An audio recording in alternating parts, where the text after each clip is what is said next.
cô chơi ngay thao linh ngồi lại họ xả chơi ngay mà phải sáu giờ sáu chục tiếp bỏ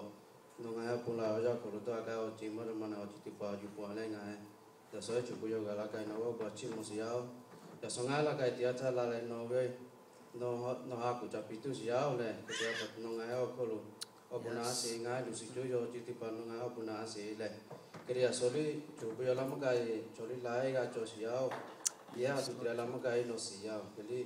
nó ya đi ta chụp bao nhiêu lại ya cô ngồi lại hạ sai sai cái gì cái đó chỉ nói ya chỉ tí xí làm cái nào nó tí xí chụp bây giờ lại nó cái bị tu lại cái tu nó cho chụp mà lộc có xíu ya solo bao cái bây giờ cái cho nên mình phải cái thằng bao giờ mình suy nghĩ nó là cái này Pakistan nó chụp lại lộc xíu amen amen